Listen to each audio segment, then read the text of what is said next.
Hello and welcome to the B Shifter podcast. John Vance here today. I'm going to be joined by my normal co-host at times, Josh Blum. And today we will be talking about a large big box commercial fire that occurred outside of Cincinnati, Ohio, in actually Fairfield, Ohio, at the Cook Foods plant. Unfortunately, there was one fatality and 3 injuries at this incident, but fortunately, there were no more, and importantly, no firefighters were injured during this major operation at a food processing facility. So we're going to bring on the chiefs right now. We have Chief Thomas Lakamp. He is the recently retired fire chief of the Fairfield, Ohio Fire Department. He was the host agency for this. And Assistant Chief Scott Williams, he's a neighbor, but they work very close together. He's from the Springdale Fire Department in Ohio, and they have put together really a best practice when it comes to cooperation, training together, and being on the same page. So let's toss it over to the chiefs and find out about this event and what we can learn so that we can model best practices for a successful outcome, or the best possible outcome, as they did at this incident. Thanks to Chief Thomas Lakamp and Assistant Chief Scott Williams from the Springdale, Ohio Fire Department. Of course, Chief Lakamp from the Fairfield, Ohio Fire Department, recently retired. So congratulations on that retirement. And I hope it's treating you well. I know a little bit of a rocky start, but hopefully the rest of the summer is smooth sailing so you can enjoy your time, because I know you've certainly put in a lot of years between Fairfield and the city of Cincinnati. So congratulations on that. And thanks so much for being here today to talk about this incident that happened at a food plant with a pretty major fire. So if you want to set the scene and tell us what happened that day and your response to that, and we'll go from there, because there's a lot of great lessons learned for us as far as regional response goes, using the big box policy, and how everybody cooperated that day and really came to probably, you would have rather had a different conclusion, but probably the best conclusion to an incident such as this. So I'll toss it over to Chief Lakamp to set the stage. Sure. So it was February 15th, early in the morning. We had actually responded to a structure fire at a multi-dwelling about 45 minutes or so prior to this. We were still on scene at that structure fire when the fire alarm came in for Cook Foods. Cook Foods is a 600,000 square foot chicken processing plant. They receive the chicken after the kill and go ahead and process it from there, turn out millions of pounds of chicken every day. It's a very large plant. They have 2 plants there, both of equal size, Plant A and Plant B. This fire was in Plant B. While they were responding, we had one of our 3 fire apparatus that was able to get out relatively quickly and started making the fire alarm along with our automatic aid partners. En route, they were advised that there was smoke visible, at which point the company officer upgraded it to a high hazard 1 alarm response. When they arrived on scene, they had some smoke that they could see from the top of the building, and the first arriving Fairfield unit got there at a very similar time with the district from Springdale. The good news is we all speak the same language. We all have the same system. We all use Blue Card, and we're all operating off the same SOGs, especially for big box. So our company officer did his initial radio report and took command. The district from Springdale went ahead and did the command transfer and took command as the second IC. They talked to some plant personnel. A lot of plant personnel were outside the building at this time. This was a Sunday night, and they do maintenance on the Sunday night. Just routine maintenance every Sunday night. So they were actually changing a thermal fluid pump inside the building. They realized they had a working fire, started pulling lines. They started setting up the big box procedure, sending an engine to the FTC and calling for a roof report. When they got to the front door, or to the door they were going to make access, 2 of the occupants who had come out of the building reported to them that they had another worker inside the building and gave them a report of where they thought that he was. As they started to build their fire attack team, waiting for another crew and an on-deck company, they received the report they received that report of a possible person trapped. At that point, they'd already asked for a second alarm, and my battalion, who was actually the 3rd Battalion on scene, was coming down the hill and could actually see the fire through the roof at that point, and he struck a 3rd alarm on our main dispatch channel.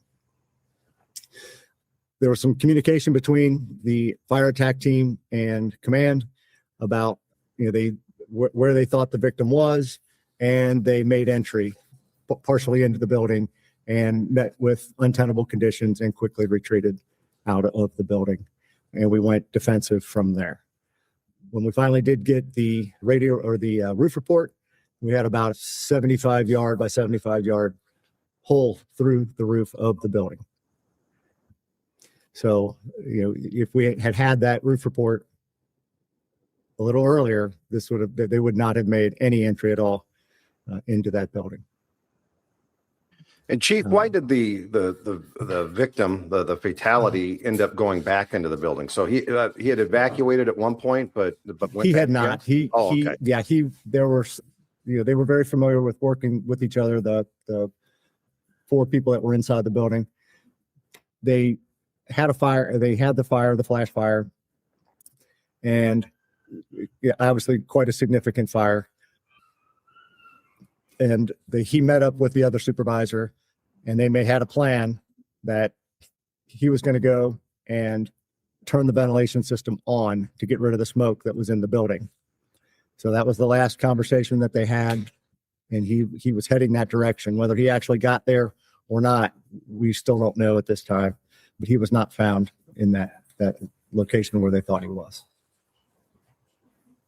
And there was other people injured when they got there too, correct? Is that correct? They were faced with 3 individuals that were injured. 2 were transported to a trauma center with burns. Those were the 2 individuals that were actually working on the fluid pump. One was burnt from the waist down, the other from the waist up. The 3rd individual, who had met with the deceased party, had run back down and went actually up through a area of the plant that they called the doghouse, and was chased up onto the roof, and he actually escaped across the roof and back down the exterior of the building because the fire had been chasing him through that part. The building has a fully functional fire suppression system in it. What in any determination that you can talk about caused the spread of the fire to this extent? Not sure. There was obviously some type of flash event from thermal fluid. There are no open flames. They don't use any open flames to cook the chicken in this building. When they were taking the bolts off the flange is when that thermal fluid atomized, and that's when they had the fire.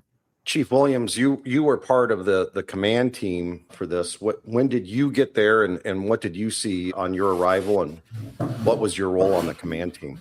So I arrived about 35 minutes into the scene. I was coming from home. This was about 1 o'clock in the morning when the call went out. I was monitoring the multi-dwelling dispatch that they had just gone to. And then when this came out, I made the response to it.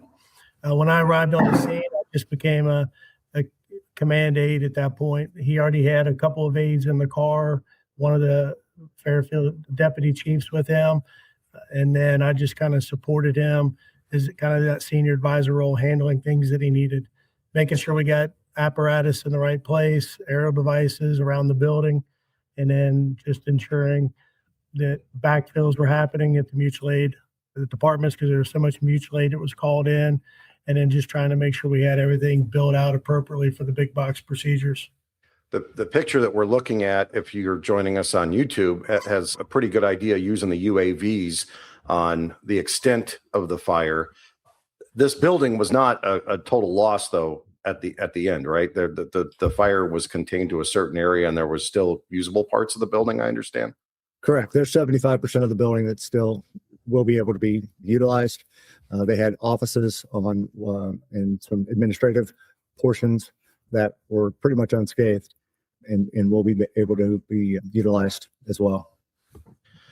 Was there any water supply problems on this location? Because this is going to take a lot of water to put out. So what were you guys looking at as far as water supply go? So Cook Foods in just by themselves uses a lot of water. Matter of fact, the city had, before they built Plant B, constructed a new above ground water storage tank within a mile of Cook Foods. They are the largest water user in the city. So initially we had a lot of water, but we drained those tanks fairly quickly. We did cross tie to the Butler County water system, and we had several water main breaks throughout the event that I can't say enough about our public utility system and the relationship that we have with them for them to respond to the scene and make sure that we had the water that we needed. We ended up pumping the FDC for over 14 hours at the fire. My understanding is like you can kind of see on both sides of the fire where the sprinkler system, where those heads, had gone off and where the water was flowing, and it was like past those. My understanding, like not much fire went past where that line of sprinkler heads kind of held it from where the main fire was. Is that accurate? Yeah, I would say that's accurate. This was obviously it had such a head start and had gotten past the sprinklers before we got there. But like I said, we kept pumping them. And I believe that was a significant contributing factor to saving as much of the building as was saved. I can't say enough about the cooperation and the hard work of the guys that responded that day. Now, this also was a hazmat incident because of the ammonia that was used. And how did that play into things? And when did you discover as a command team or through CAN reports, or how did you discover, we had an ammonia leak, and how did you start to deal with that? So Scott, I don't know if you want to take that, but Yeah. Go ahead. Yeah. So it was probably that first hour within the incident, we started just working with the building people there, the RPs, and they started giving us information. And the ammonia tanks, they can hold up to 282,000 pounds of ammonia, but they have about 100,000 on site at that time, 100,000 gallons. So we knew we had a major problem, but it was inside the building as well. The tanks were within the A side of that building. So we had to go offensive in a portion of the building on the Alpha side just to continue to cool those tanks because the fire was impinging on that room. It was actually coming through they could see it coming through the ceiling from the warehouse area, the production area, if you will. So we had to put master streams and crews in that room with the division boss and an aide with them to keep those tanks cool because we were going to have a major problem if those exploded or things got worse. We did have ammonia leaking, and the only way that we were able to pinpoint that was through the drones. So the building is so tall, and where you're positioned on the Alpha side of the building, you couldn't see the flames through the roof like that. That's why when Fairfield's battalion was approaching the scene, he was elevated and he could see the flames through the roof, just like I could on my vantage point. But as they're in front of the building, you couldn't see that. So putting those drones in play allowed us to see the significance of the fire, helped us place those aerial devices where we needed them, but also allowed us to see where the ammonia was leaking so we could work on that plan. This took a lot of support as far as a unified command and setting up a command team. Let's talk about the command team and how that worked, what worked and maybe what didn't, or any lessons learned from setting up the command team. So we had a potential hazmat incident.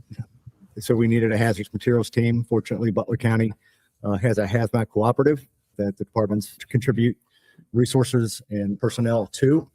It's the same guys you see on mutual aid fires, so you're very familiar with them.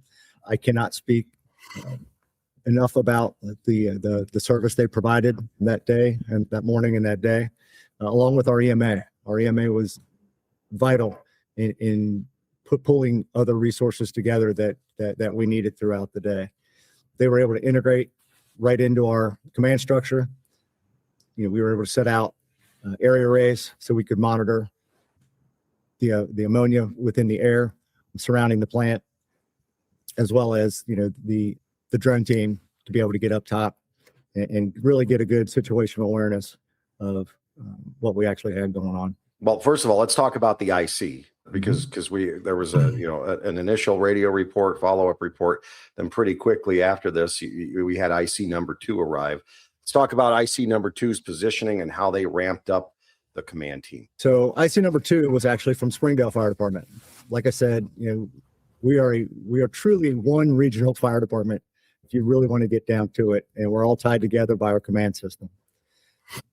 he was I believe, Scott, he was a lieutenant riding above grade as the district for the day. He did a phenomenal job, but it's all because of the system. It was all because we knew how to communicate. He knew he needed help, and he called for that help. And when everybody's playing on the same sheet of music, it goes a whole lot better. And that's the way this region has put it together. None of us can put a 1710 compliant response, especially for a commercial structure, from our own department. So we have to have a system that ties us together, and along with procedures, regional procedures, and those were that was huge on this fire. Yeah, and one of the other things that we have done in our region over the last 3 years is setting those requirements to ride in the battalion or district vehicles. And this lieutenant, this was his first fire he had ever commanded by himself. He had been promoted a little over a year before this. We ran him through, he goes through a whole 1 year packet with us. We ensure that he has the big box class, the Mayday management, the sector division. He has to be IC certified. All these classes he has to get completed before he can ride above grade. He completed all that. And in the last 4 months of his training, he either rode in the battalion vehicle with me or his captain to get the training that he needed. So when he pulled up on this, he had all that training and knew what he needed to do. He knew the system well. We train on it often, and he just followed the big box procedures, used the blue card system, and was able to manage this very well. We understand that also even some of the companies were using the vernacular that they learn in the big box classes about building their attack team and wanting to get that roof report before they go in. And speaking of the roof report, that this had an unusual roof system too. It was tilt walls, but the roof was not really attached to those walls. Let's talk about the construction and the layout a little bit. Yeah, so this structure was built, during COVID or post-COVID.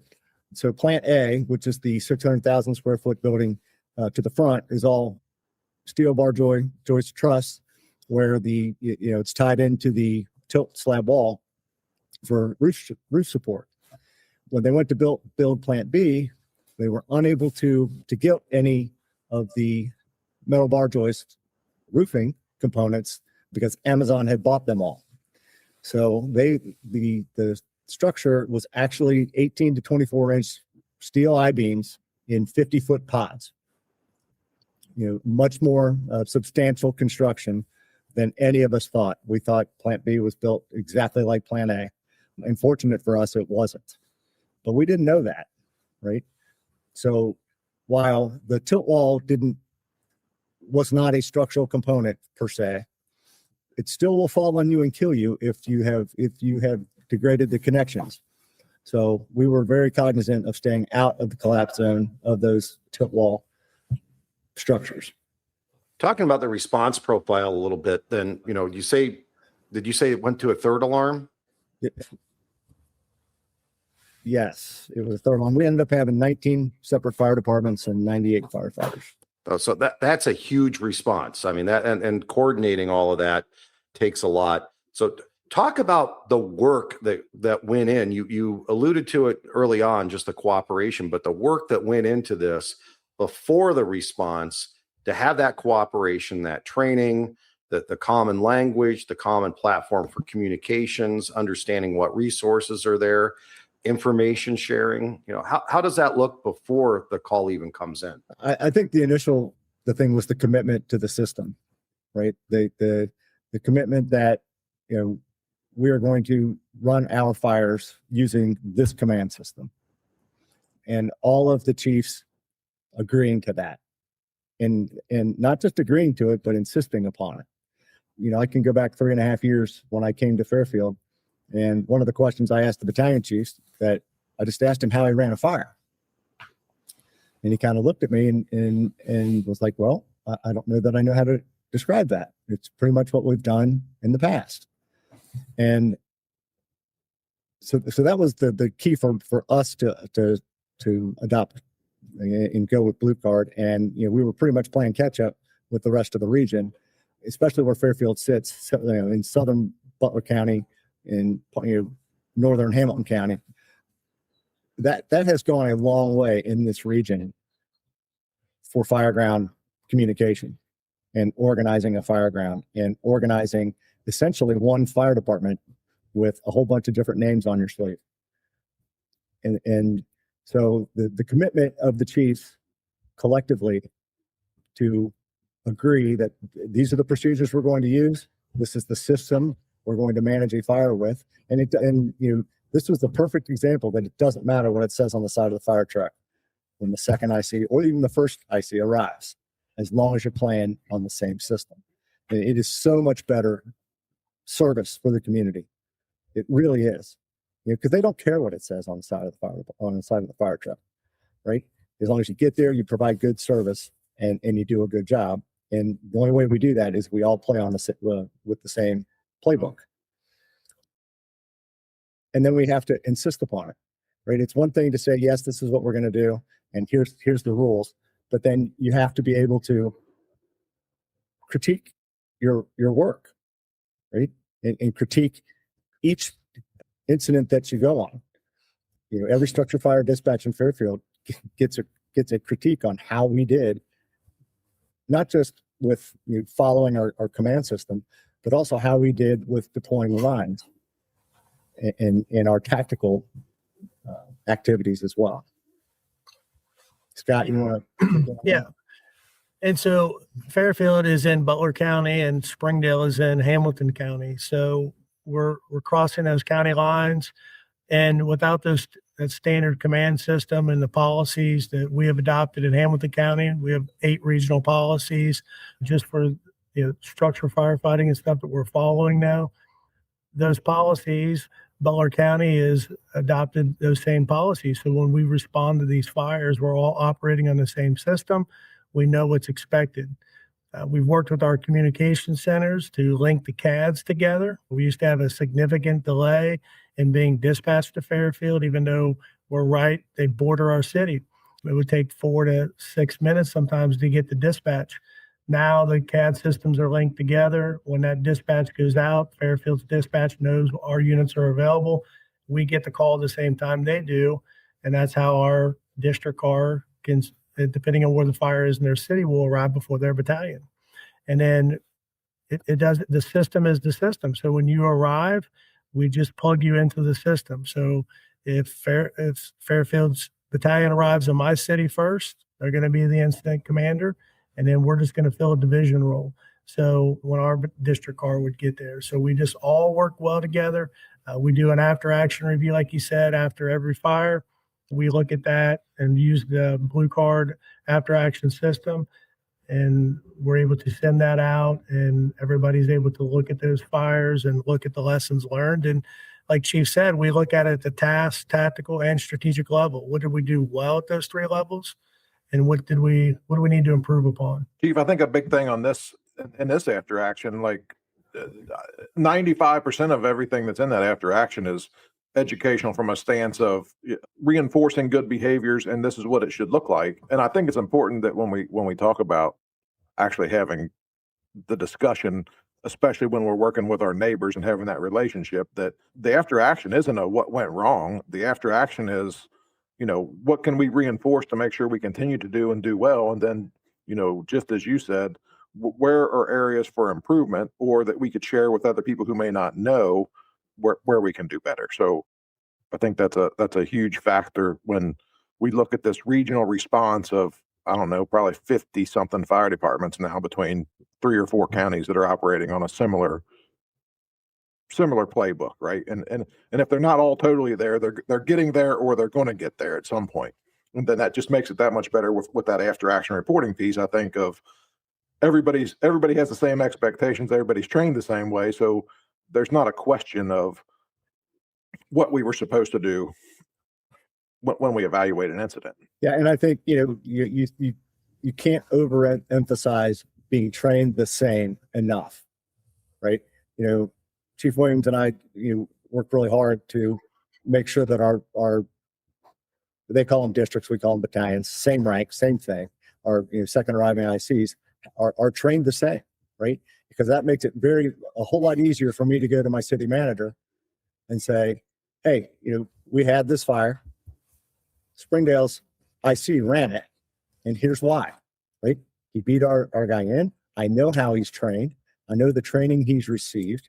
We train together, and it makes it a whole lot easier to justify why, my battalion was not necessarily in charge of the fire.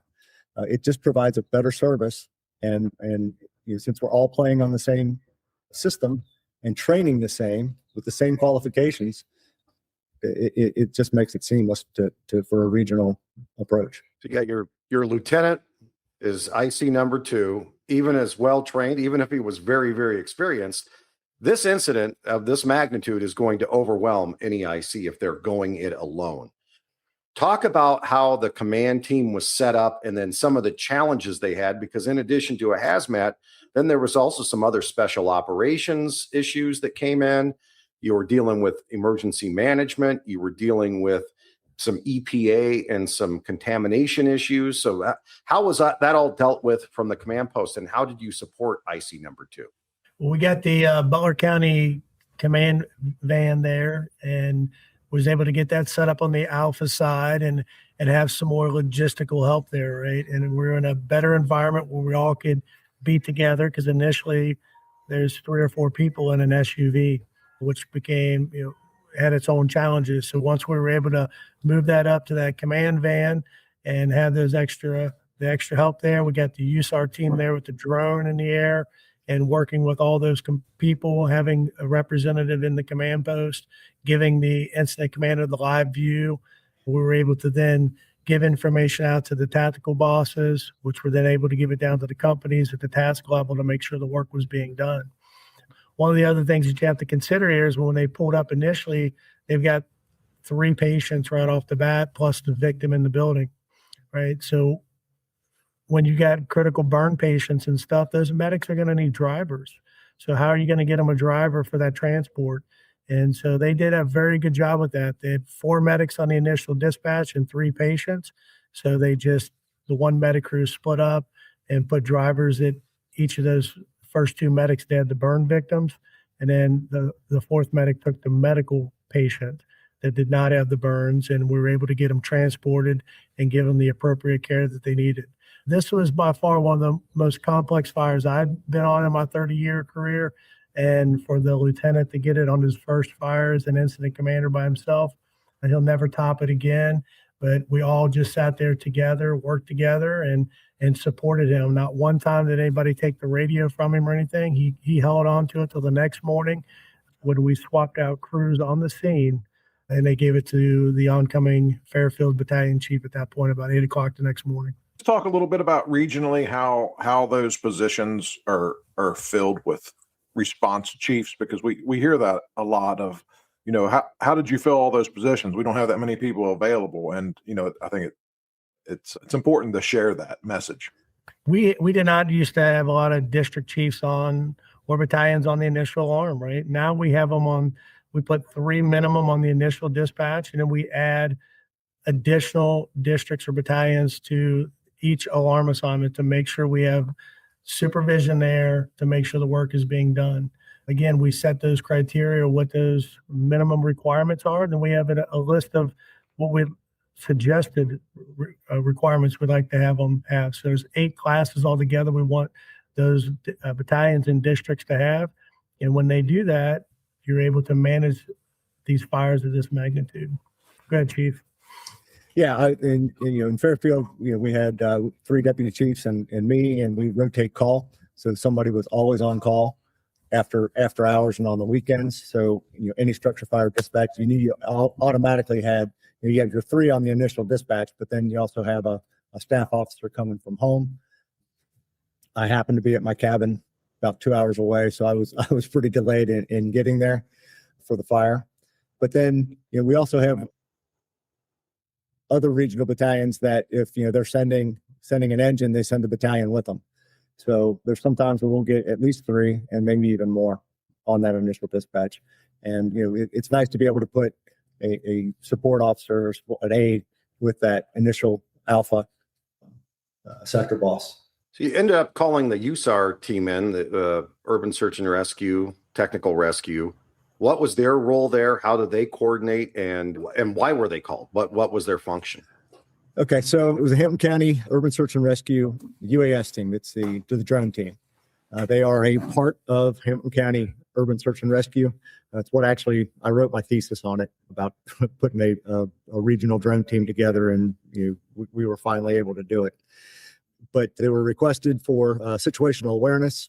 It helps that it's a separate organization outside of the fire department, so that you're not robbing firefighters from the fire department to operate drones, right? They come in, they were able to give us a live feed into the mobile command. We were able to make a lot of our decision making was made due to the information and the data that we were getting straight off of the drone feed. At any one time, we had up to 4 drones, I believe, up in the air with infrared. That was super helpful. So we could find, not just where the fire was spreading, but then we could also pinpoint where we had piping leaking with the regular cameras.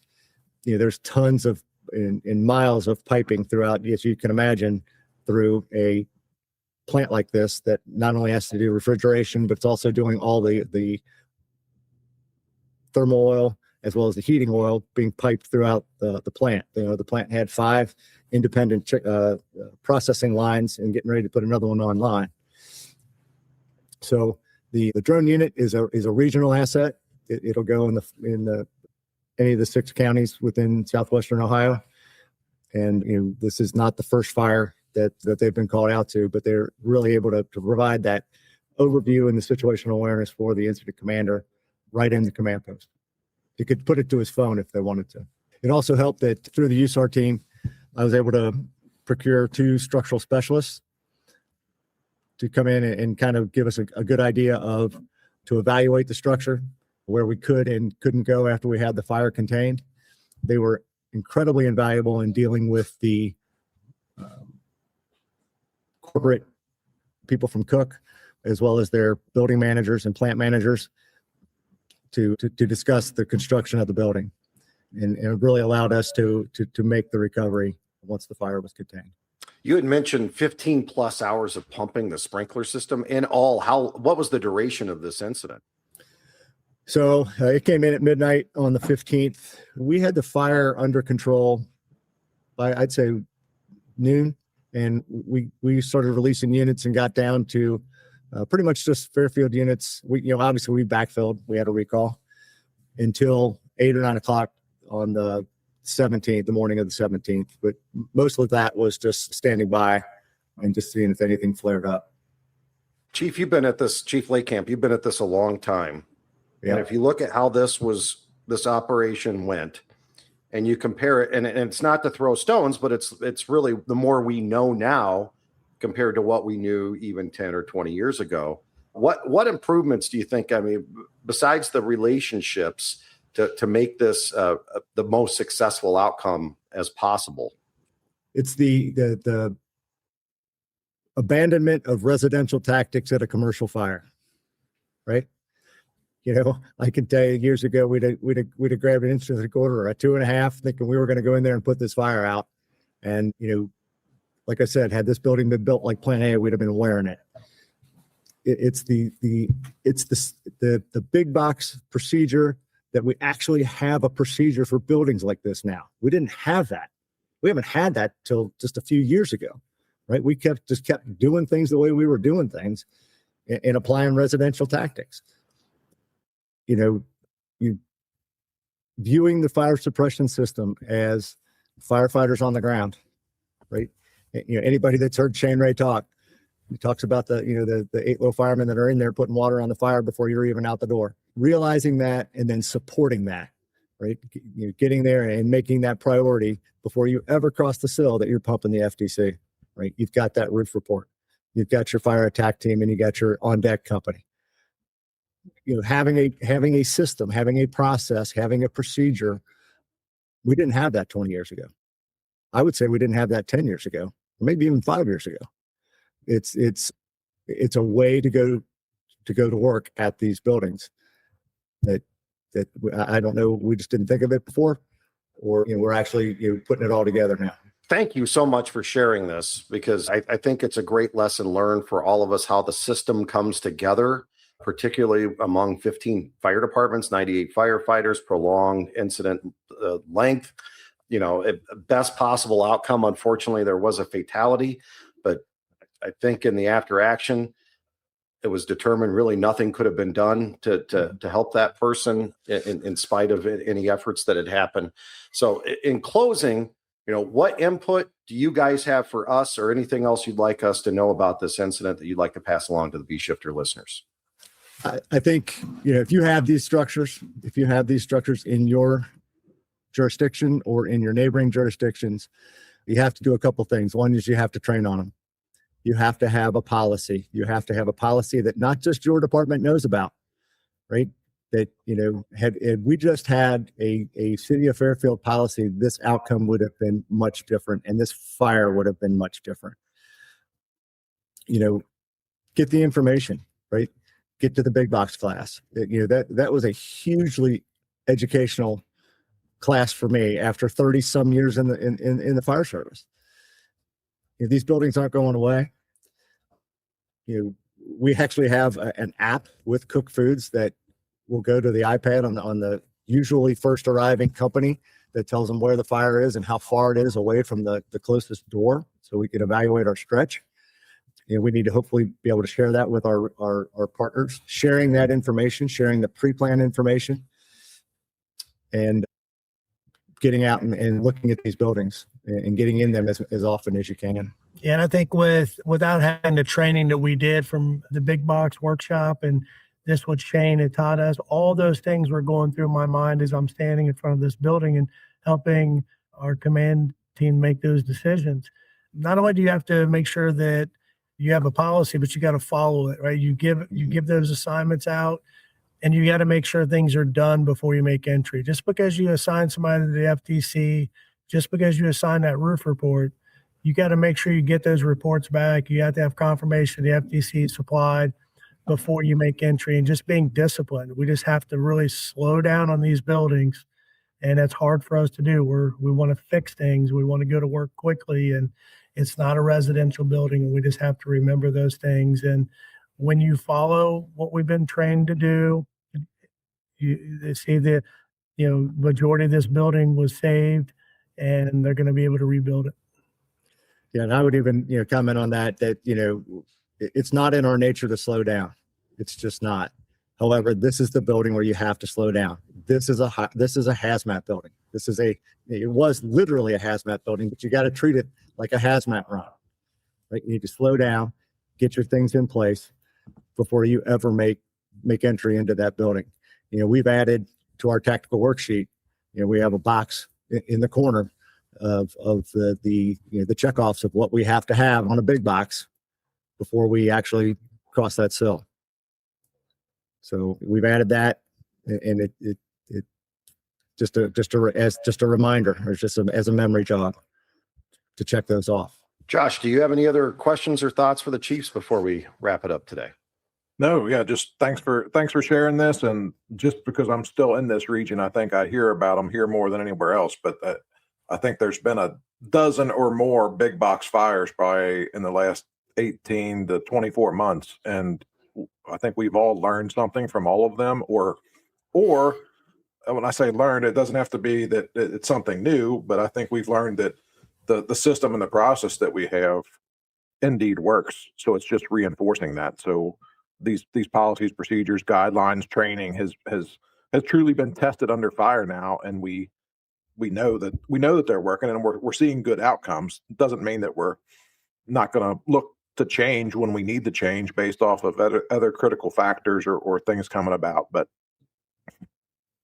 it's nice to see when the system all comes together, and when the system works, and we all are there providing service to the community, which is why we exist. And that's the only reason we exist. Chief Thomas Lakamp, recently retired. Thank you so much for being here. Assistant Chief Scott Williams, thank you. Also a blue card lead instructor, so you know the system well, and you know how well the system was applied. No firefighter injuries at this, which I think is really a big win, because when we end up injuring firefighters, particularly when we're in defensive operations, there's no need for that whatsoever. So you guys were able to keep your folks safe while also treating the patients that you had and containing the fire, and still 75% of the facility was usable. So that's another win. So thank you so much for sharing this with us today and sharing the application of the Blue Card system. Thank you so much for joining us today on the B Shifter podcast. Please make sure to like and subscribe, pass this on to your friends, and we'll talk to you next time on B Shifter.